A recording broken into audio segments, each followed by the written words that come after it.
I am basically your slave. I intended to go deer hunting this morning. It's currently 5:30 in the morning. I was going to go deer hunting, but you guys have basically told me that I have to cover this Tim Kennedy situation. And we got a little bit too close to the powder. That's how you know it's the good stuff. We are working with First Phorm Megawatt. Usually when we're talking about First Phorm, we're talking about their protein products. However, instead of going deer hunting this morning, I'm going to cover this story, and then I'm going to go to the gym. And this is what I use to raise my blood pressure before I produce Rage Bait for you guys. First Phorm is a pro-freedom supplement company. We've covered them many times here before, and this is their pre-workout that's about a cup of coffee first thing in the morning. They make a bigger one, and if you guys make this video popular, then we will quaff a round of that in a future video. But for now, bottoms up, people.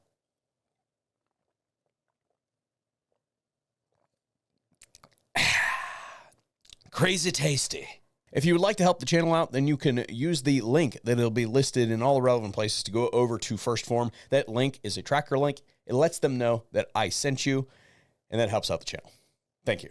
So what I mean by me basically being your slave is if you guys like blow up my X account or my Patreon account or something like that and be like, you have to cover this, then basically I am compelled to go make a video, even if I don't believe that it is my lane, which today, we're going to be talking about the Tim Kennedy stolen valor situation. Coming from somebody who is not a veteran, I find the discussion about this sort of thing adjacent to my whole focus, which is Second Amendment related issues. Now, Tim Kennedy has come up on the channel many times before, and we will rehash some of that here today. But what I'm going to do today is something that I did not know I had in me, and that is actually defend Tim Kennedy a little bit. And there'll be two reference pieces that I'm going to put in all the relevant places down below. The first is the podcasting question, where they basically go through Tim Kennedy's book and tear it apart for like 3 hours. And then the second piece is going to be a rebuttal video. It's like 8 or so minutes long from Tim himself. I know that a lot of people care about this type of thing where someone has misrepresented their record. I mean, you need to look no further than the impact that Tim Walz had on the presidential election, that complete flub out there lying about his service record and some other things. People don't like to be lied to. Whenever I look at anything, I always look at it in terms of what is reality, and then where does the marketing take over? Everything in your life is always jonesed up. Everything is always embellished a little bit. So the question to me is, what percentage of it is embellishment and what percentage is real? So when it comes to this particular issue, to me, I'm just going to be straight up and honest with you. I don't give a shit about what Tim misrepresented in some book somewhere, because I look at this from the perspective of somebody who works in the gun industry. And my experience when it comes to vet bro culture, this is simply par for the course, and it just fits with everything that happens every day. Military service is a commodity that is often used in our industry to peddle influence. And I want to hear from people in the comments down below. If you have seen this and you work in the gun industry, help me out and leave a comment. I know you've seen this. You can walk in to the industry and say, I was read off Special Forces designation, show DD-214 that supports that, and you've got a job. You can have the intelligence quotient of a carrot, and they will still hire you. There is a need in the gun industry to be close to the cool guy, that somehow that is going to be the savior of your marketing campaign. That it is all built on, hey, bring this person in, pay them an exorbitant amount of money to be the face of whatever. It doesn't really matter what they've got rolling around in their brain, or what they are willing to say out there, or what their politics are, or what they actually do for the Second Amendment, they're popular or they look cool. And because of that, we want to be close to that person. And that's how we're going to base our entire marketing strategy. It is, in my opinion, you can tell I'm disgusted by this. And I'm not saying that there aren't qualified, good people that come in from over at the military side, but what I am saying is that having a job working for the government, a career working for the government in your 20s, 30s, or 40s, however long you were there, should not be necessarily a qualification for working in the gun industry. In fact, I would say, and I've said this many times before, that working for the government should be an automatic disqualifier unless otherwise demonstrated. So this idea that we import these people into our workspace and then expect them to behave in this righteous way, it just doesn't make any sense to me. And that is ultimately going to bring me around to one of the reference things that I would like to point out, and that is from the Antihero podcast. They said something along the lines of, well, veterans are held to a higher standard, and like it's fallen off with law enforcement, and it's like the last bastion of honor or whatever. And I call absolute bullshit, because my experience working in the gun industry is that is not how it is. I don't know who reads military books like this. If they are designed for the military person that wants to read combat stories and stuff like that, okay, cool, I suppose, but I don't understand that at their level. That's cool. But if you were writing a book for that purpose, then why would you embellish things that would be immediately apparent to somebody who has been there, done that? I don't buy that. So it must be written for the general populace. Where I come from, we call that entertainment. And again, just by the basis of everything that has ever existed, there's going to be some embellishment in there. And that's okay for entertainment. Like, okay, did you enjoy the Lord of the Rings movies? I did. Are the books better? Yes, they are. But I understand that there are some creative liberties taken for the purposes of entertainment value. So for some veterans to sit there and tear on another veteran's story and, all that sort of stuff, and then say that they called a whole bunch of his comrades in arms and they all said that he was full of crap, but they were unwilling to come on and actually say it.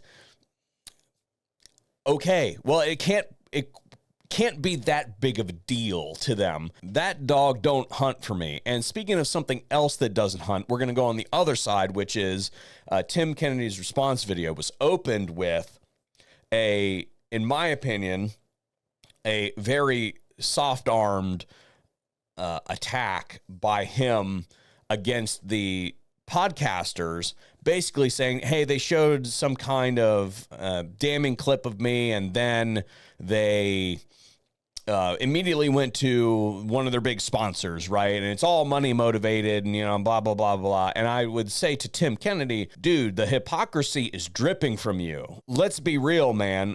We're all here supposedly because we like Second Amendment issues, we like guns, and, this is kind of like the culture that we like, and we like to work here, but we still work here.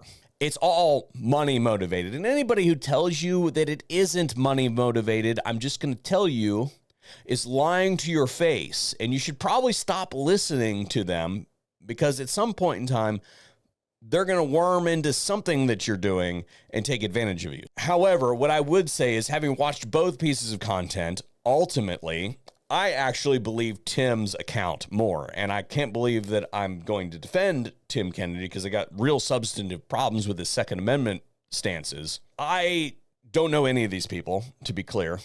However, I've been to industry events with Tim Kennedy at them. We've been in the same room, and I will add that I have subsequently left in protest in many of those instances that he would be in the room with some actual Second Amendment supporters. But that's beside the point. I have heard him speak before. And when I watched the video that Tim put out, I find it to be considerably genuine because I don't think that Tim is a very good speaker. Having listened to him, and not everybody can be a really great orator. I certainly am not. Otherwise, this video wouldn't be chopped up to a million pieces, right? I'm willing to give him that slack and say, yeah, there were some inaccuracies. I wasn't the editor, and et cetera, et cetera. I find some pretty good excuses in there for the inaccuracies. I'm willing to do that. What I'm not willing to do is give Tim any slack on his Second Amendment problems, because he is supposed to be working here. And for him to go out on podcasts and say that gun control is a good idea and be the face of an enhanced background check company is absolutely disgusting to me. And that is precisely the reason that I don't work with the USCCA anymore, the United States Concealed Carry Association. I've been very vocal about the problems with the USCCA are basically a Tim Kennedy problem. And this goes back to, and I guess the reason why I'm doing this whole thing for you, the consumer, is understand who it is that you are listening to. Understand the source. Consider the source for whatever it is. And understand that there are companies and people that will come in and out of your life that don't really care. There are some people that will care and will have limits to them. But like when it comes to the USCCA, what I was saying about that influence peddling thing, I don't believe that the USCCA believes that gun control, quote unquote, is a massive solution, or that gun control laws are necessary, right? I don't believe that they believe that. In fact, I would say that their actions show that they actively fight against that sort of thing. So why on earth would they have the face of their company be Tim Kennedy? It's all that cool guy assimilation thing that we talked about. And that, to me, compromises USCCA's values by saying, hey, we don't really care that this dude is out there literally doing stuff behind the scenes to screw with our community because he's cool and he's done some cool things and we want to associate with him because we think he's cool. There's almost always an alternative out there. Now, in my opinion, I don't know that there's actually a good alternative to the USCCA. I thought that there was for a while, and then I've done some more digging, and I can't really endorse any company that works in the concealed carry insurance market currently. Maybe that'll change in the future, but I guess ultimately what I would close with here today is, as far as this whole thing with Tim Kennedy, he is willing to go out there and defend whatever it is when it comes to his military record,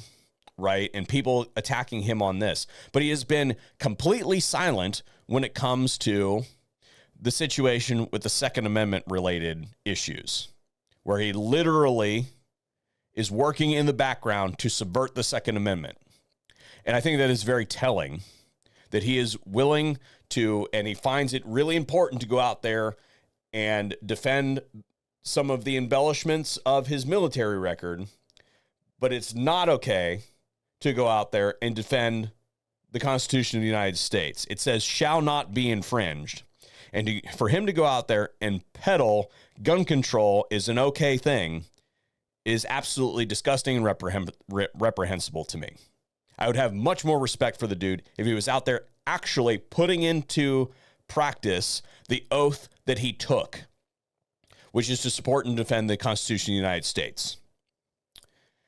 And from what I can see, he has absolutely not done that, and he has turned his back on that. And that is the major problem that I have with Tim Kennedy.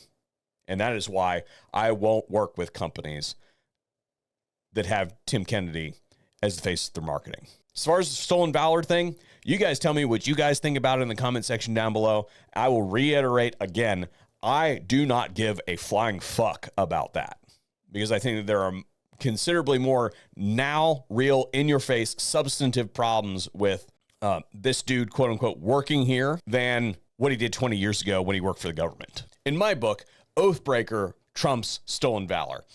Your mileage may vary. Anyway, let me know what you guys think in the comment section down below.